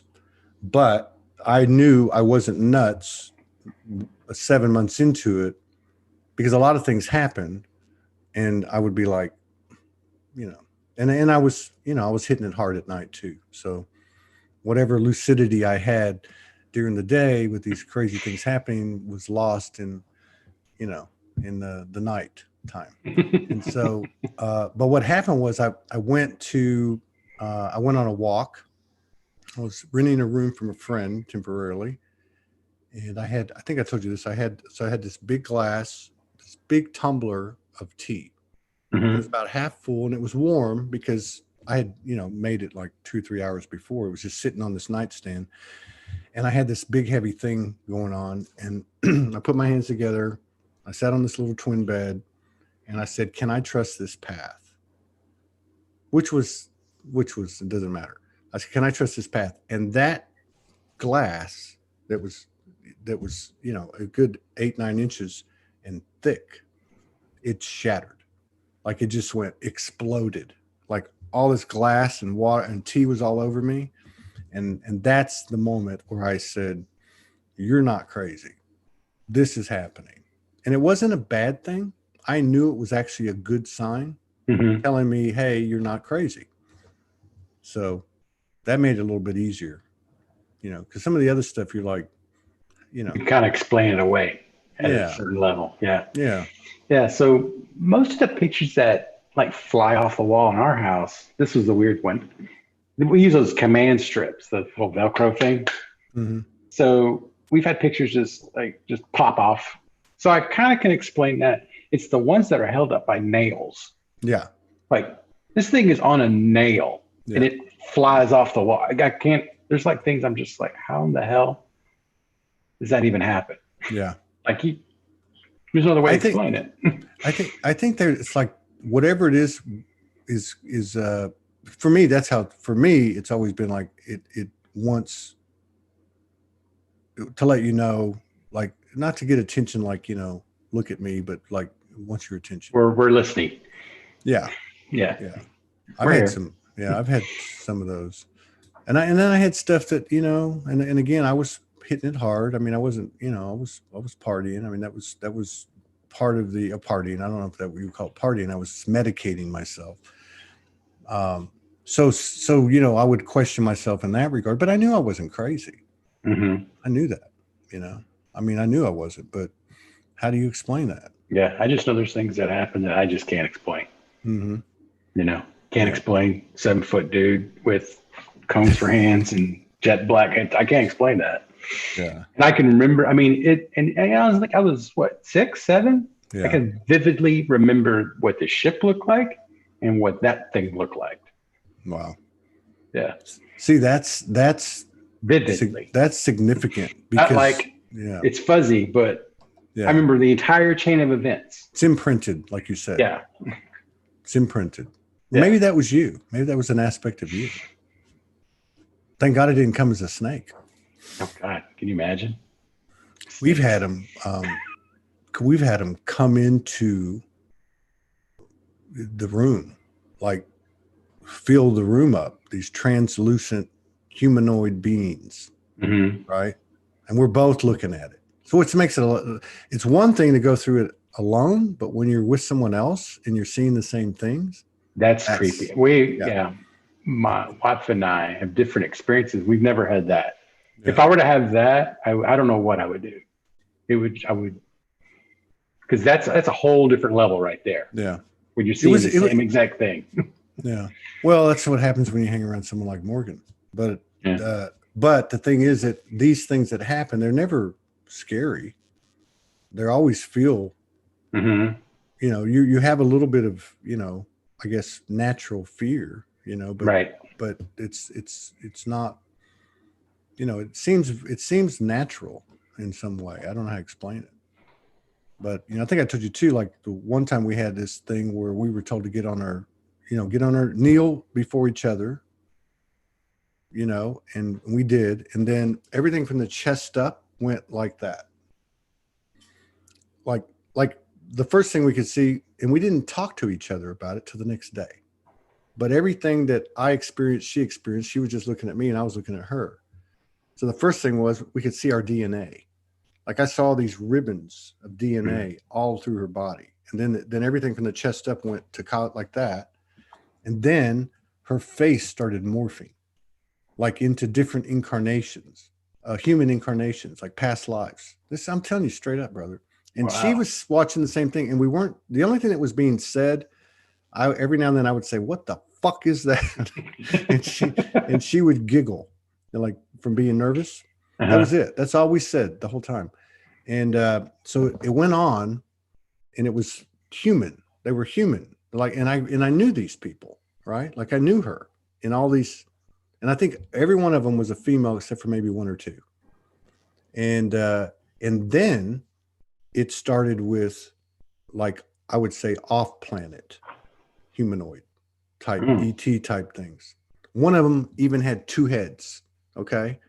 This is going on like for like 45 minutes. Right. And then at the very end, this, I'm looking at her and I see two heads again. And I thought, oh, I guess there's another one with two heads. Because now we went from Earth incarnations to off planet to off universe. Like, this is crazy, you know, like we would think they were like kind of ugly and stuff. You know, there was just, but so I saw these two heads and I thought, oh, well, I guess this is another one with two heads. And then the head moved to, like, it was another being. Yeah. And it looked like Santa Claus. It looked like it was like it was like a stocky, bearded, white beard, you know, and for some reason I just knew it was Merlin, you know. And he looked at me, and this was like a month before we got married, which we didn't know we were going to get married. Mm-hmm. Right. And it was like he was giving her away to me. And then he looked at me and made like a gesture, and I said, "Who the F is that?" And then we watched him just walk through the wall. Both of you. Like, see you. Wow. Absolutely. Yeah. That's crazy. Well, we've had quite a few of them, but those to me were they were like really, really pivotal, I guess. I mean, I don't understand it all fully, but like, yeah, we knew, like, I remember that night, we knew, because I said to her, because I hear tones. And I heard this tone. I was like, "We're coming." I'm like, "Morgan, they're coming." I didn't even know what I was saying. And then I heard another one. I'm like, "They're almost here." And I'm like, "They're here." And then I looked up at the ceiling, and there was this black energy, like an energetic mass, like black. Mm-hmm. And I said, "Do you see that?" And she just started laughing. She said, "What do you think I've been staring at for the last 5 minutes?" Yeah. Do most people have these kinds of experiences that you talk to on here? Well, not everybody, but there's a lot of different types of experiences that they have. Yeah. Like, a lot of people channel, you know, different divine essences or galactics, you know, it's too many to sit here and say, no, this isn't happening. And like these women I was talking about. So you have a woman, the typical story might be something like this. You know, 20 years ago, she got a visitation, or I can tell you Morgan's story, right? So Morgan, I guess this would have been 1999. So like maybe 20 years ago. So she was having really bad problems with her back, her lower back. So she went to a practitioner. I don't know what you call it. I don't know what it's called, but she went to a practitioner, kind of like, I guess not like Reiki, but hands-on. And as soon as the woman put her hands on Morgan, Merlin appeared in front of her and started talking to her and spent weeks with her. And she went into like a Buddha state for like 2 months. Wow. Like, she would be walking around and people would just come up to her and start wanting to touch her and start crying, wanting to tell them their stories, and, you know, and then the Buddha state ended. And then she continued to receive information on a daily basis, you know, like she's got like just stacks and stacks of notebooks from all this information that she's got. Wow.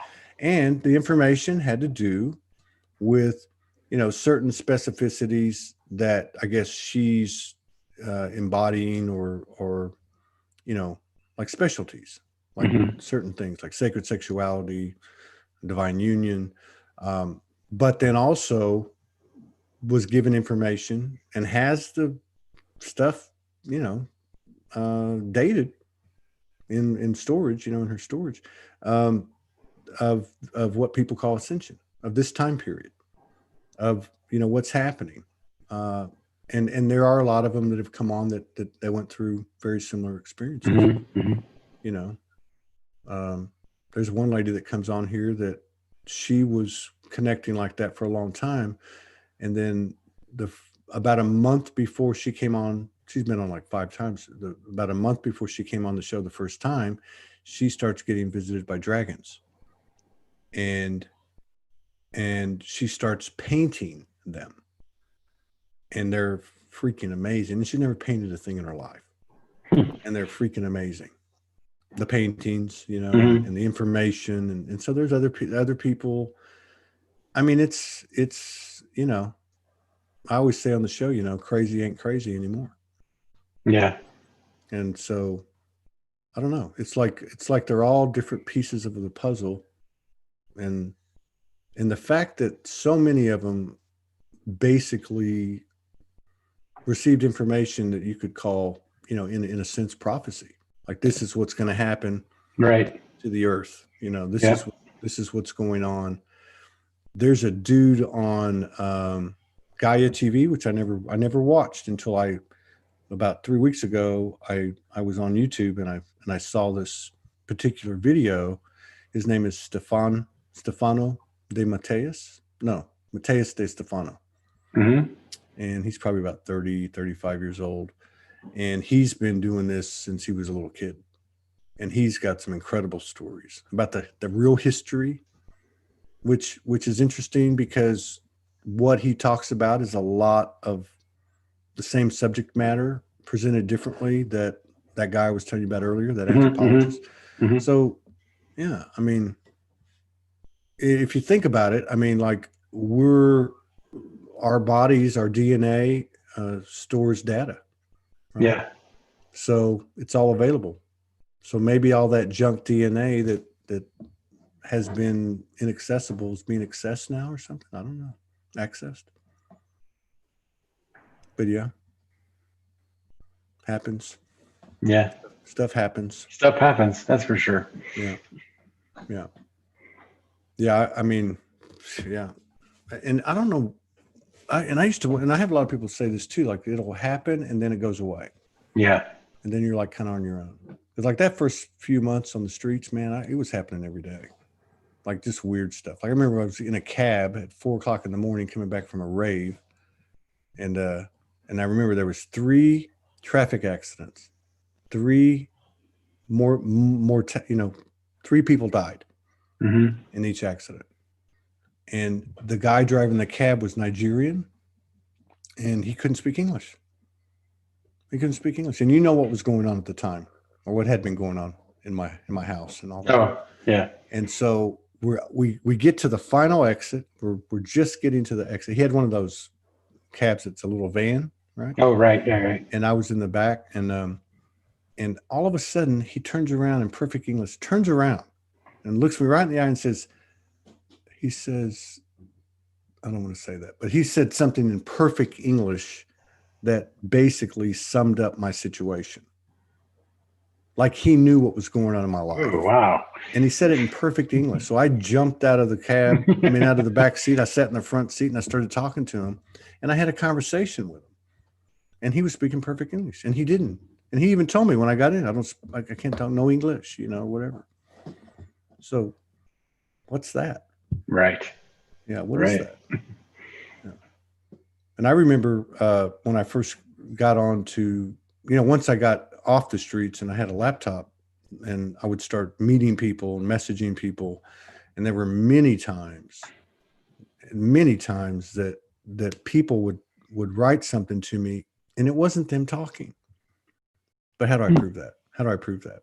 And a couple of them said, I didn't write that, So I don't know. I think as the yeah, you coming on? No. Why not? She's so hot, dude. She is hot, man. I'm telling you. You know what happened the other night? What? Isn't she? Hi, Ty. Hello. It's hot, dude. What? She really is. I don't know what's happened to me either.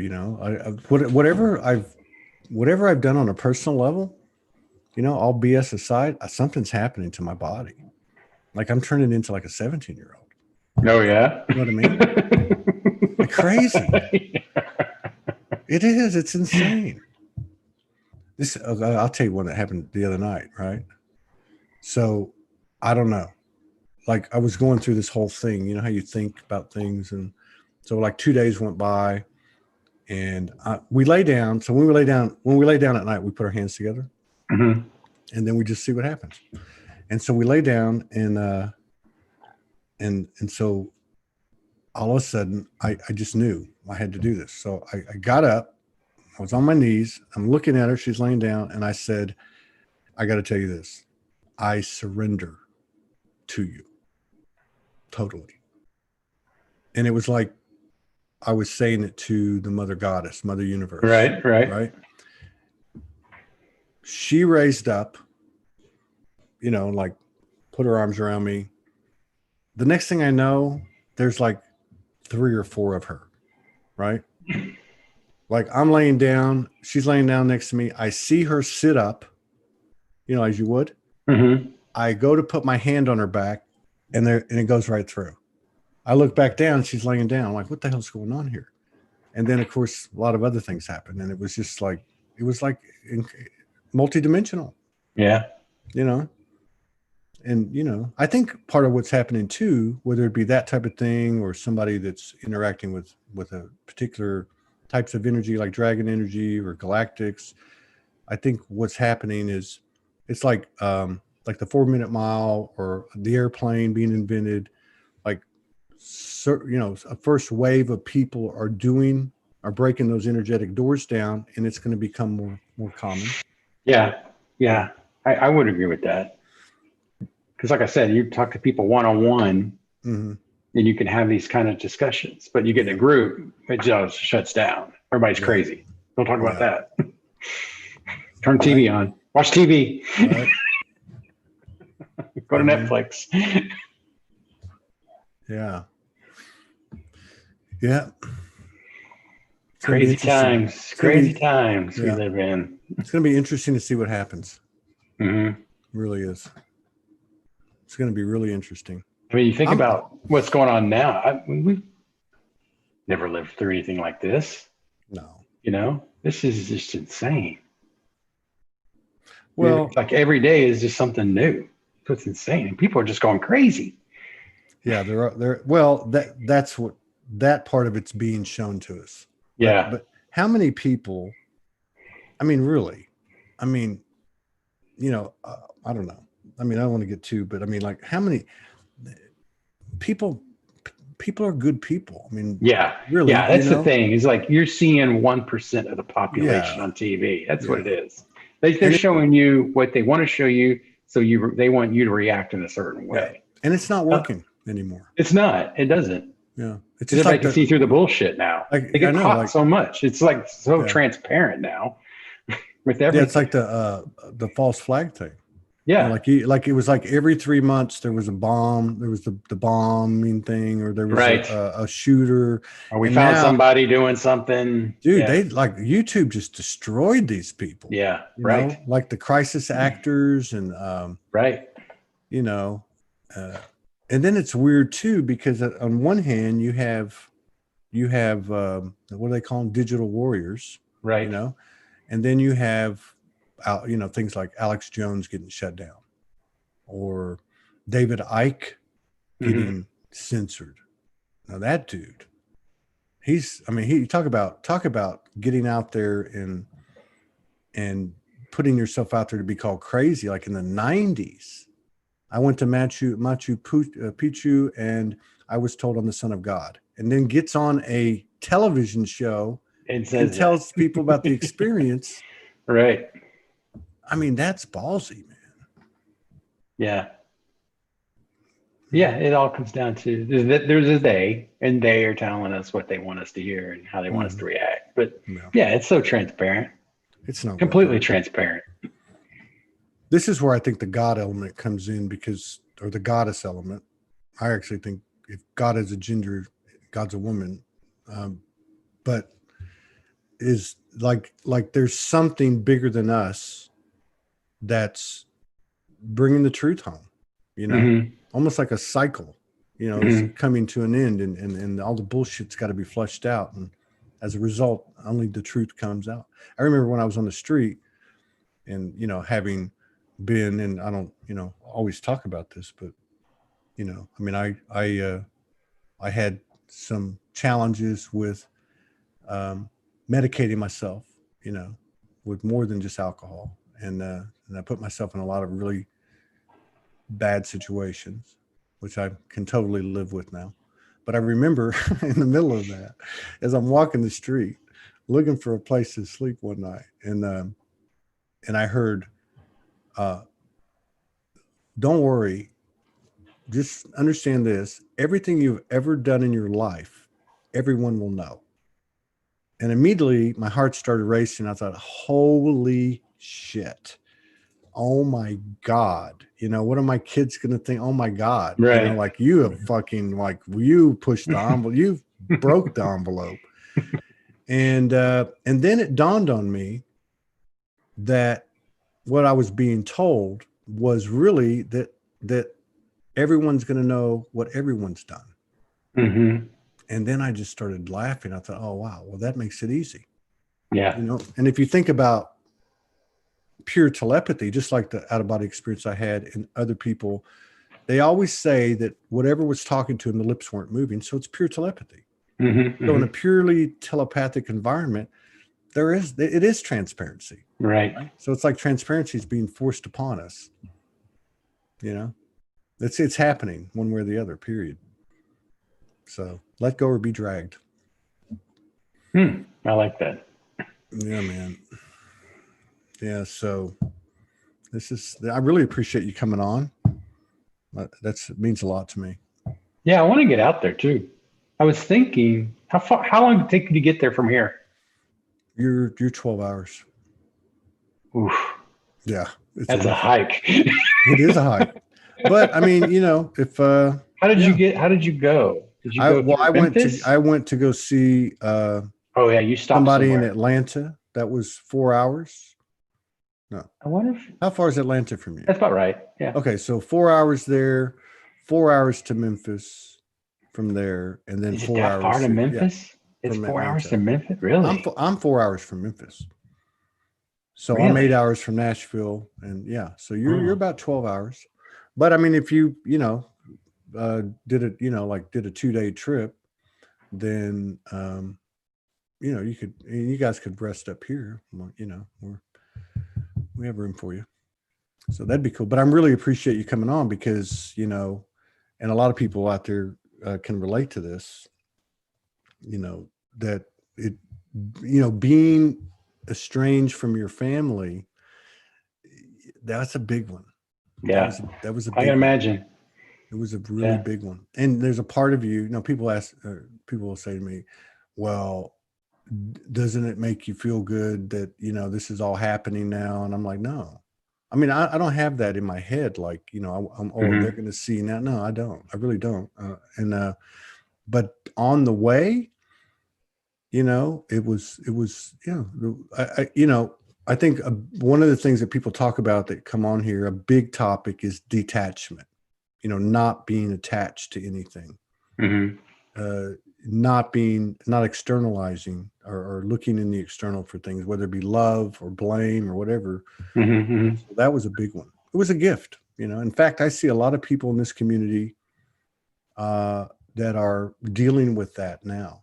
And I look back to that 2-year period on the streets, and I realized that, I detached from a lot of stuff that I'm seeing other people having to do now. And it was painful. So for you to come on, it's really cool, it really is. Why would I not? That means a lot. Yeah, because, it's like, and that's the other thing too, is that the stories that come from, now I realize that certain things happen, but the stories that come from it are like, I mean, I couldn't do that in 100 lifetimes. You know what I mean? It's like, no, that didn't happen. Well, I mean, We live in a society where it's like who has the information has the power, and who can make up the information has the power. Yeah, isn't that the truth? Yeah. Isn't that the truth? Well, and like what you were talking about earlier, like with the mainstream media, like Mhm. okay, like they're fucking lying, okay, or this person is a reputation for being a prevaricator, and yet they tell you or show you something today, and you think it's gospel, Right. So I don't know. Maybe electricity will go out and we'll all get back to the basics. Maybe Well, that's we where were talking. My wife and I were talking about this. Everybody talks about this COVID and the healthcare workers being heroes and people that just are in police, fire, all those kind of public service, right? Yeah.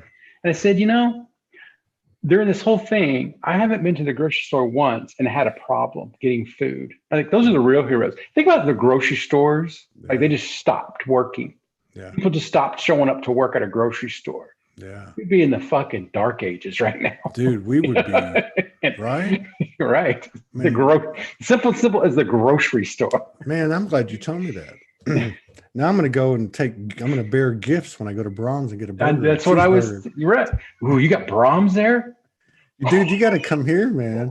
I got a Brahms down at the top. It'd be a 15-minute walk. Oh my God. Dude, I do not. Remember Brahms where we grew up? Dude, I haven't seen a Brahms. I haven't seen a Brahms since that period of time. That was when you were like, I haven't seen one. And oh my God, the cheeseburger. And I know I'm not a big meat eater, but man, I can't, it's like heroin. I mean, I'll eat breakfast. I'll make myself a couple of tacos, and 2.5 hours later, I'll be driving by Brahms and my stomach's fairly full. And I'm like, oh, I got to get a cheeseburger, man. I can't. The best cheeseburgers. It's like, I can't. I don't know. There's something about it. It's like when we moved out here, we drove out here. We moved out here from Arizona, and that's the last time I had a Brahms when we drove out here. I think it was in Oklahoma. Wow. We stopped to get gas, and I saw Brahms. I nearly shit myself because I was like, "Oh my God, Brahms!" And my wife and my kids like, "What's a Brahms?" And I was like, "Oh, you haven't had Brahms yet." So we got cheeseburgers and ice cream. Boy, it was a mess. Morgan loves the vanilla shakes and the French fries. I like. Oh my God, I like the cheeseburger. Man. Their food is so good. Very good. But yeah, man. So we have a Brahms right down the road. That's very cool. And it's actually, Arkansas is a really beautiful place, man. Yeah. And then somebody sent us something in when we were in Florida. And have you ever heard of the Book of Enoch? Yeah. Okay, so the Book of Enoch was supposedly left out of the Bible, and the Book of Enoch actually talks about right, yeah. What you were talking about is okay. And so they sent us this picture. And in the Book of Enoch, there's a dove over North America, and the heart of the dove is Arkansas. What? The heart. And really, and like in these circles, I'm not. I always say I'm not a good light worker because I don't know any of this stuff. But Arkansas has like the biggest crystal bed, yeah. I think I knew that. Yeah, it's like huge. Yeah, it's interesting. Yeah. So it is. It's really cool because it's kind of raw, and then there's like, I mean, it's beautiful. What'd you say was the natural state? What are the people like there? You know what? I mean, the people pretty much. It's kind of like the type of environment where everyone minds their own business. No, okay. So that part of it's cool. Yeah, and actually the people are cool. People are cool. Really. I got to tell you what happened. So, so we get this place, which was a phenomenal story. Morgan knocked on the door. We've been driving by this place, but it's on a hill, right? So the lot goes down. So when you're looking at the front, it looks like a little duplex, which is really, you're just looking at the upstairs. Now the downstairs has 2 rooms and the garage. Okay. So anyway, so it looks like a really small place. We never stopped by. She knocks on the door, and a lady answers the door and says, "Hello, how are you? My name is Morgan Lee," which is Morgan's name. right? So immediately Wait, the lady's name the lady's name was Morgan Lee. So that she knew this was where we're supposed to be. So anyway, so what happens is that as you like, if you come, when you come, you're gonna hit the stop sign, and then we're on the other side of the road right there. But the road keeps going, and I guess they never finished it because there's a dry riverbed behind the house. Okay, yeah. So it just stops like a dead end. But at the end of that dead end is our driveway, which is down that hill. You can't really see it, right? Okay, so we've been here for 4 weeks or something like that. And one of the things I've had an issue with, because of my history with police, authority and police and, that type of thing. And so when this thing started happening again, I started watching the videos, and I thought, well, why am I watching these videos? I mean, I'm not getting upset about it. I don't think, I can honor the police. I can honor the victim. And so I was like, what's going on here? So about a week ago, we're pulling out because we park in the back. Mm-hmm. So we're pulling out of the driveway onto the little dead end street to go into the town. And as we're pulling out, this cop pulls up coming into the dead end, and he motions, and he says, so he gets out of the car and he walks up to my window and he says, "What are you doing back here?" And I looked at Morgan and I said, "Well, I live here. Give me your license." This is exactly how he spoke to me. "Give me your license." And I said, "No, I didn't do anything wrong." And then Morgan's like, "Here, I'll give you mine." So then he starts to explain to me that they'd had problems back here and, whatever. But yeah, that was, and so that taught me something. That taught me to stop watching those damn videos. Yeah. Don't even carry. Yeah, don't even carry that. You know what I mean? So yeah, you're right about that. But he was actually a really nice guy. He's just doing his job, Yeah. Whatever. But that's the thing. I mean, you can watch the videos and hate on whoever, but at the end of the day, those guys gotta, and absolutely women, they do. They gotta go home. I saw a great video. Yeah, I know. I actually watched a clip of. I love this show. What's it called? The one with Sean Connery and Kevin Costner. He's Elliot Ness. The Untouchables. Yeah, Untouchables. Yeah. So there's a scene, and he's on the bridge, and he meets Kevin Costner, and then he says, "Where are you going?" He goes, "I'm going home." He goes, "Well, that's the first objective is to go home, go home alive, right?" And so, I watched that today. But I saw this video today, and I'm purposely not watching that stuff anymore. But I saw this video, and it was a cop, and it was like on TikTok, where they have it like this, like. And so I read it, and it said everyone should listen to this. And I saw it was like 2 minutes. I thought, okay, I'm going to listen to it. I just had a feeling. So he says, what did he say? So it's right when he starts, and he's in his uniform, and he goes, "If you it was a positive." He said, "Keep scrolling," and then he paused, and then he said, "Okay, now that only the racist and something else people are here, this is what I got to say." And he said, "All of you that are racist and such, take off your badge, go home, because you're going to get us killed." Yeah. It was powerful. Yeah. It was powerful. Yeah. But again, it's like, I think we've all run into cops who probably shouldn't have been cops, or I know a guy who probably shouldn't be a cop, but I have very good friends that are cops. I have a very good friend that's real high up in this, CMPD here. Yeah. And great guy. Great guy. That's good to know if I ever get in trouble over there. Yeah. I'm kidding. No, but but it's like you said about the 1% thing. Yeah. There's 1% everywhere. Most people are good people, man. Yeah, they really, that's the thing. And that's what I always say. Like, what would happen if we all walked outside right now and just said, I will not participate anymore? I mean, like you were talking about with the grocery store. What if those people don't go to the grocery store anymore? Right. I mean, what if they don't go to work anymore? They don't go to work anymore. So what's going to happen? It's like in Iceland. In Iceland, a few years back, all the women didn't go to work and wouldn't do housework. They all sat, and because they wanted equal pay, and they got it. Right. I mean, so what if we did that? You know? Yeah. And Back in the dark ages. Yeah, it would only take like a small minority, like a small, powerful minority to really. But the marching and the protesting and the boycotting and the bitching and the complaining, it's not going to do anything. No, It's an inside job. yeah. It is. Yeah. It's all a distraction from something else. It's the day again, is organizing it, right? There is a day. Yeah, that's right. It's not a them, it's a they.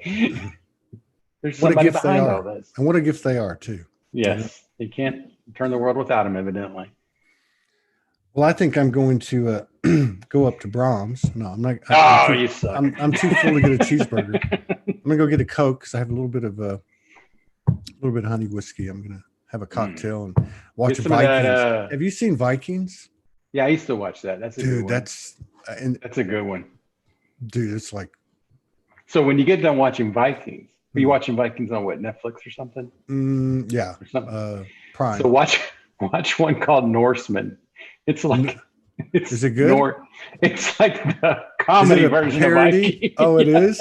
I got hysterical. to see that. It's hysterical. I love that stuff. Morgan can't stand that kind of comedy. Oh my God, it's so good. I love it. It's so good. I love that. What was that one? It was police. Was it Vegas? What was the? Oh yeah. That one was good. Yeah, was it? What was it? The Reno 911. Yeah, Reno 911. Yeah. I used to watch that. I'd laugh my ass off. Yeah, this one's pretty Norseman. It's pretty. I like to laugh. I really like to laugh. That's probably the best thing. You know, I stopped laughing for 10 years. Pretty much. Good. I stopped laughing and I didn't realize it until I went on the streets. And then I started laughing again. I had to. I was so damn scared. I didn't know what the hell was going to happen. You know? Yeah. That you talk about a moment by moment existence, man. That will do it, man. I can't even, I think back to it now and I think to myself, how in the hell? How'd you survive, number one? You know, how you are where you are right now. I mean, most people don't make it like that, right? I know. I think back at it now and I think to myself, because I mean, I remember when I was doing that, I was like, I think I was right. Like, I am not human. I am soul, you know? Yeah. And then I met Morgan and realized, well, you got to find your human or you can't find your soul, you know? But I remember, and I think back now, and I think, God, ego, you know, I used to trash the ego, but man, I guarantee you, for that 2 years, a big part of what kept me going was my ego in a good way. Like I'm not giving up. Like, fuck this shit. I'm not giving up, you know? I am not.